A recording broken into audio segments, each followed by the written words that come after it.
Michelle Knight here with Humanities Department Spanish Professor Kathy Andrews Williams. Good morning. How are you, Michelle? I'm fine. How are you? I'm doing well today, thanks. I'm very excited to have you here with us this morning. Tell me a little bit about your educational and your professional background and your experiences. Okay. In terms of education, I have earned my graduate work in Spanish language and literature, bilingual bicultural studies, which is the same as TESOL, and international studies. I have a master's degree in each of those disciplines. I also have certification to teach K through 12 in New Jersey and Pennsylvania, even though I'm here in Virginia, in Maryland. Right now I'm working on my doctorate. The area is in curriculum and instruction, and keeps me pretty busy. Professionally, I have had a myriad of experiences, mainly in the social sciences and education. And for the last 30 some odd years, I have toggled back and forth between those two fields, particularly in social services, as a bilingual social worker and as an immigration counselor, and then as a teacher teaching Spanish and ESL K through 12, adults, university students, community and community programs, so forth. How do you think your background, that's very interesting, you have a background in social work and with immigration. How do you think that informs your teaching practice? Interesting question.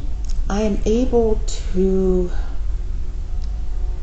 see another side of people, because in the classroom we assume one particular role as the teacher student, and I'll talk a little bit more about that. But in the social services side, I'm able to help others outside of the classroom. I think that probably gives you a well-rounded perspective that others who don't have that background may not necessarily have. So that's a good thing. What are some of the most influential moments you think that you have had in your life? Outside of the usual marriage, children, on Mother's Day, 1984, I graduated from 2 universities and received 2 master's degrees. Cool. Which was an exciting moment. My father cried, and I gave the degrees to my mother and said, "Happy Mother's Day." Oh. Another is when I was elected to serve on my township's local school board. And it's in the town where I used to live in New Jersey. I had been a teacher in the district for many years until I had to retire out. Once I retired out, I ran for school board. I lost the first time by 6 votes, and I requested a recount, which no one had done before. I challenged the establishment, and I got the recount, and the total, the tally was correct. So I ran again the next year, won by the most votes, and I served until I had to move down here to the DMV area. Wow. So those have been, really exciting moments, especially to be of service, and to be of service in a community where I lived, where my husband and his siblings grew up, where his mother had sat on a school board years ago, and I was the first former school teacher in the district to ever serve on their school board. So you were a teacher, so this, to me, is an interesting question since you were a teacher. Was there a teacher that you had when you were school age, or someone at a college or university that had an impact on you and your teaching style? Absolutely. One of my professors, undergrad professors, his name is Leonard Brownstein, made the difference in terms of how my professional and educational career turned out. I was attending a Catholic college where he was teaching, and let me just give a little backstory here. The Catholic college in Philadelphia was all male until about 2 years when I enrolled. The leadership was of the Christian Brothers practice, all white male, strong religious leadership. And up until about 1974 or 75, and I'm dating myself, they were all male. So the college, which is now university, decided to become co-ed. As a young African American woman coming into the college that had just become co-ed, there was a lot of discrimination that was going on. Fast forward. I was a bio major. Bad discrimination, so I had to change my major, either that or drop out. But in the meantime, I had taken a Spanish course with Dr. Brownstein, and I was very impressed. I enjoyed his style of teaching, and he became my mentor down the road. We've had some ups and downs, but we had a lot of similarities. Dr. Brownstein is Jewish.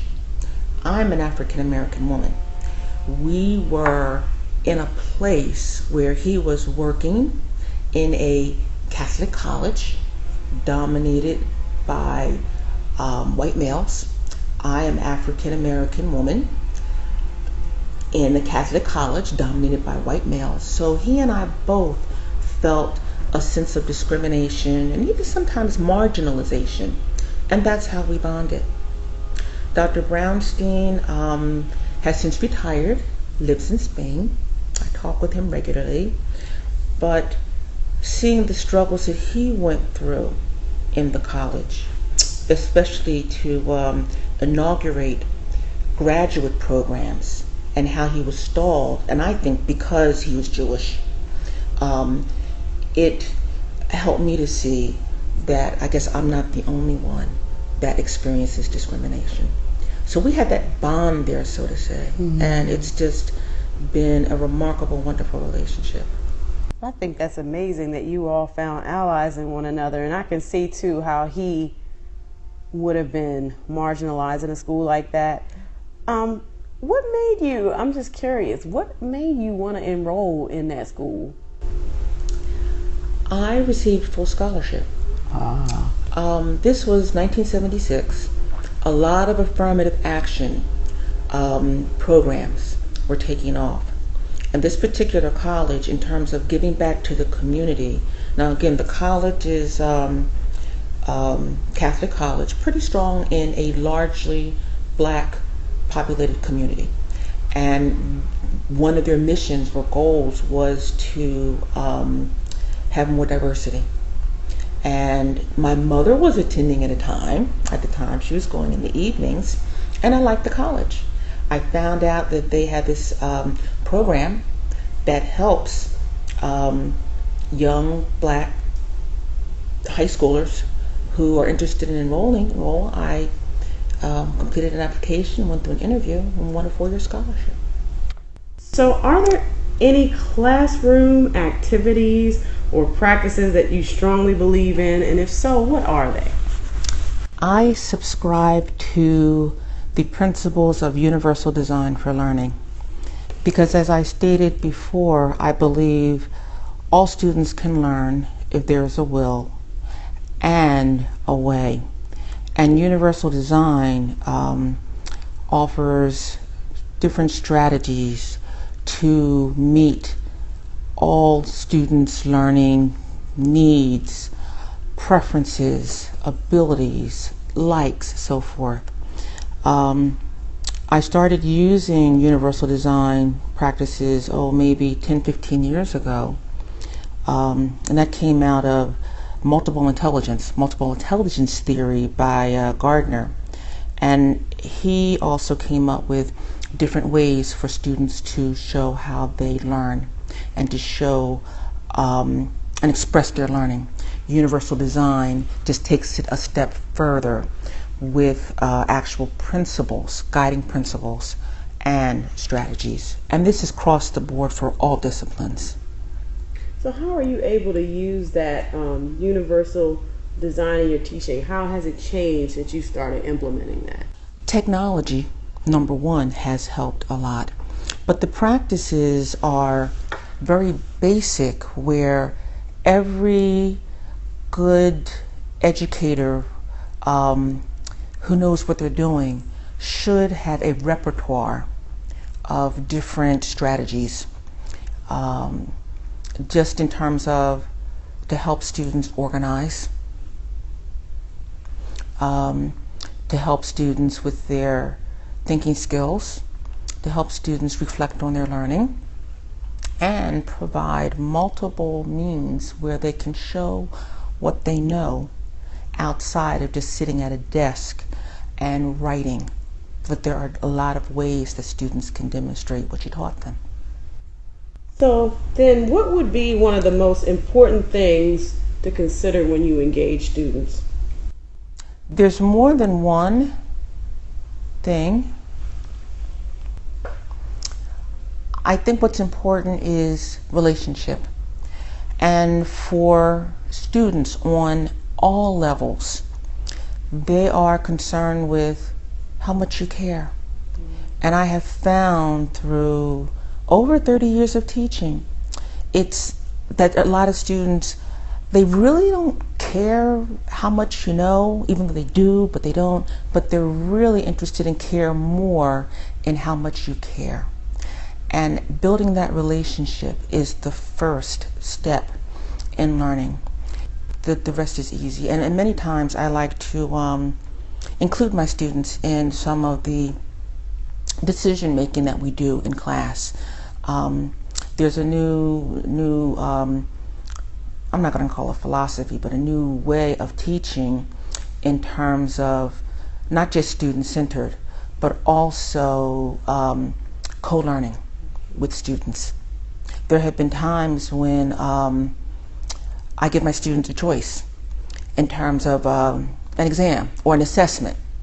And I will say to them, all right, now, this is what we can do.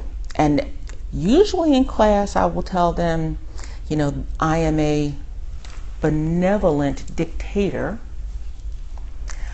but I will sometimes throw out the democratic options and have discussions with them, particularly if we've gone through a rough lesson and they're still a little unsure. And I'll ask them, okay, you know, we're going to do a review, and I just want to check to see how you understand this. How do you want to do this? And I will throw out different suggestions. And they will say, well, you know, we'd rather have a matching quiz, or, you know, I would rather do this or that, or I would like to do a role play, or, you know, it doesn't matter to me as long as they are able to demonstrate their learning. So with them knowing that you care, and knowing that you're flexible, and knowing that they're partners in their learning, those are the main factors in teaching. Were you good at Spanish when you were younger? Interesting question. I kind of fell into Spanish. My sister and I have been blessed to have parents who travel. My father worked for the airlines, so he would get passes and we'd go. So being introduced to culture at an early age kind of got me excited about others, you know, other cultures, other languages, food, all that stuff. And it started in a junior high, not a middle, but junior high back then. And I stayed with it. That's interesting. So you always were interested in other cultures and cultures outside of your own, even if you weren't really necessarily always interested in the Spanish language? Absolutely, because I found that I learned so much from others when I was an immigration counselor. And by the way, at the time, this was back in the late 80s, early 90s, I was trained by Denver area attorneys in immigration law, where the government certified me to practice immigration law. So I had clients from everywhere. And I was in Colorado at the time, so most of my clients were Chicano, Mexican nationals, but I had clients who were from the Middle East, Asia. So I got to experience and learn from different cultures, and also teaching ESL. I make a deal with my students. I said, okay, I'll teach you English, so you teach me a few words in your language.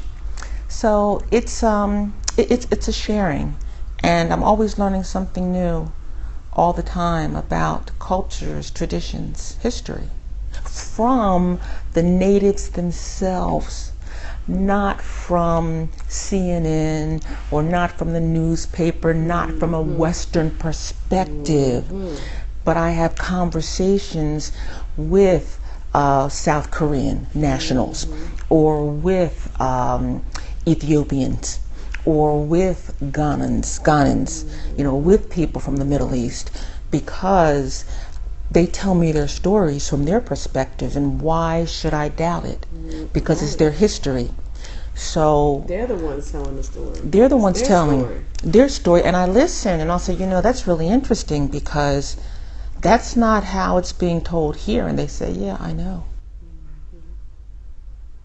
Well, how lucky these students are to have you here as a professor, because you care and you learn to understand their story the way they would tell it. That's very, very cool. Absolutely. Thank you. How do you keep current? This is a good segue into how you keep current in your teaching and your teaching practice. Because technology is ubiquitous, you have to keep current.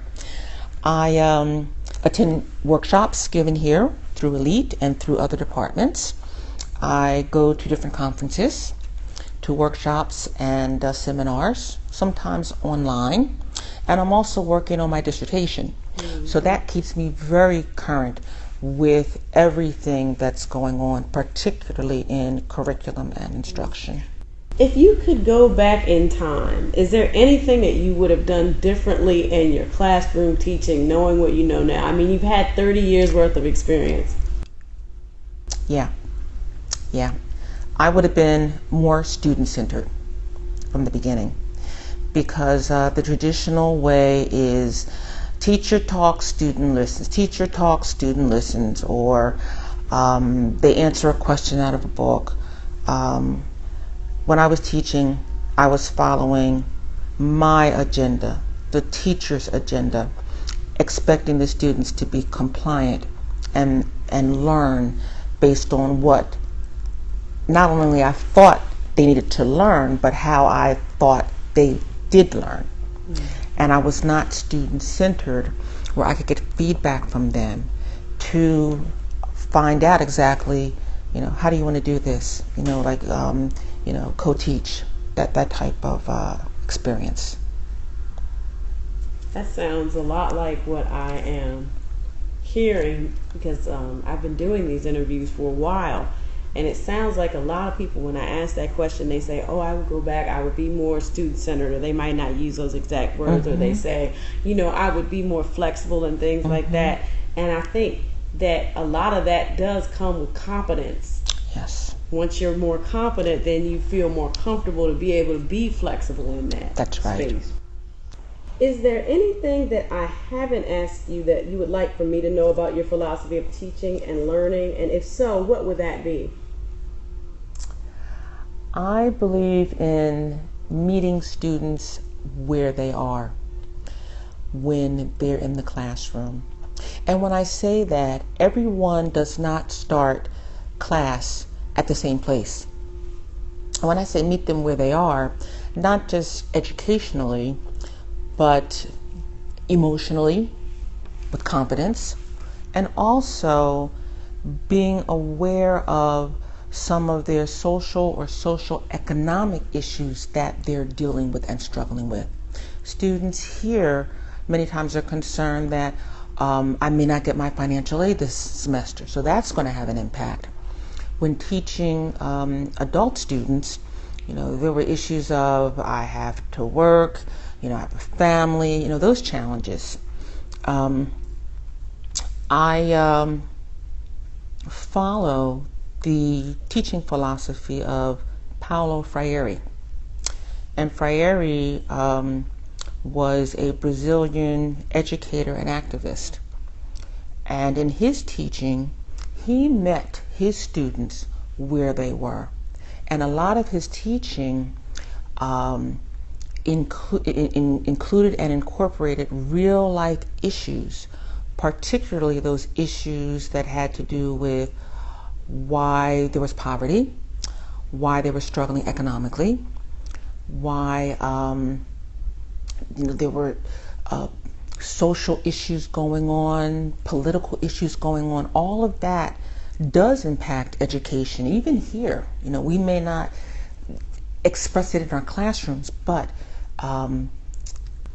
Michael Apple said education is political, and it follows Freire because of the perspective he had with teaching adults. He was very much against what is called banking education. And that's where, just imagine a student sitting in the classroom and you open up his head and then you pour the knowledge in that you want the student to have. And they're set on their way with selective information. Freire called that banking information versus problem-based learning or experiential learning. And in a lot of his philosophies and teaching, it was based on people's experiences, because people could learn or adapt or accept new things if they could relate it to something going on in their lives at the time. So part of my teaching philosophy is critical pedagogy. And like I said, Michael Apple stated that education is political, and it is seen in all that we do and say. And I don't mean standing in the middle of a classroom and having a political discussion, but everything that shapes us, informs us, is political. It's set by federal monies. Federal monies are set by political decisions, all of that stuff. And to help make students aware of what's going on around them. Hope that made sense. It did make sense.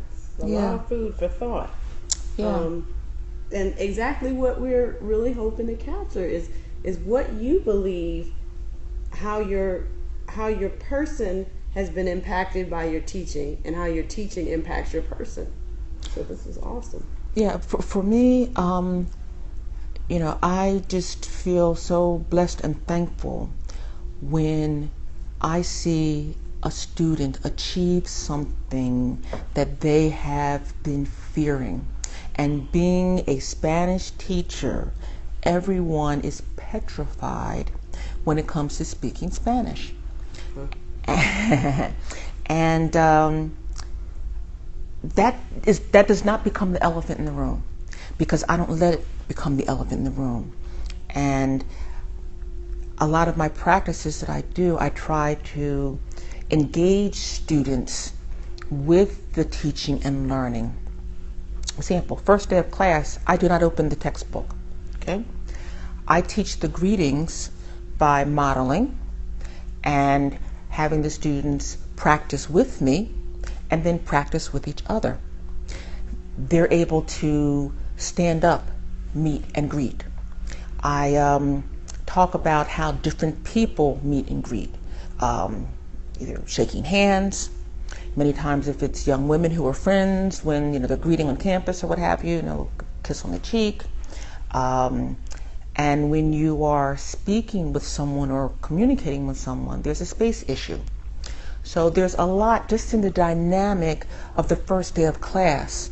When I teach the greetings, it's more than just the words, but it's just the culture and the unspoken part of the interaction that many don't see and don't realize. So when they master that and they're comfortable with saying buenos dias or hola, I'm just like, yes, get really excited about that. That's very awesome. Very awesome. It's very, very clear to me that you love what you do. I do. It's a blessing. I really do feel, with all that I've been through in my life and my life challenges, I have MS, I have a lot of medical issues, and I'm thankful to still be of use, but why should I not share my blessings, and why should I not share what I know while I can? And I have my challenges, but I do like what I do. And when I do it, it takes me out of my pain and my suffering, and I can focus on doing something positive. Wow. That's amazing. Thank you. It's real. But it's amazing to hear you say that and that you really feel that way. It's a selfless attitude. We could all benefit from knowing that. Absolutely. Thank you. And it's an easy attitude. It's very easy. When you are comfortable with yourself first, you have to be comfortable with who you are and who you see in the mirror. And then at that point, when you know your identity, what you can and cannot do, you do it. And then it's easy to reach out to another. And when you do that, your issues, your challenges don't seem to be as impactful at that particular time. Now, when I go home and I fall out in bed, well, of course, I'm supposed to then. But when I am out and teaching or giving back or doing something that benefits all, it's a blessing and it's a privilege. And it's probably helping you health-wise, I would imagine. It is. It's keeping me sane, keeping me active. With my disease, with MS, anything can happen at any time. And that's, I guess, the scary part. I don't think about it. I work through it. But I also have to realize my limitations, and my family, my doctors, they say, this is who you are, but you do have to set boundaries for yourself too. Well, I thank you for doing this interview with me this morning. Thank you. For your warmth, for your candor. Thank you. Very, very interesting this all has been, and I think we all can benefit from learning a lot about your trajectory and how your background has influenced your teaching. So thanks so much. Thank you. Thank you, Michelle. It's been a pleasure.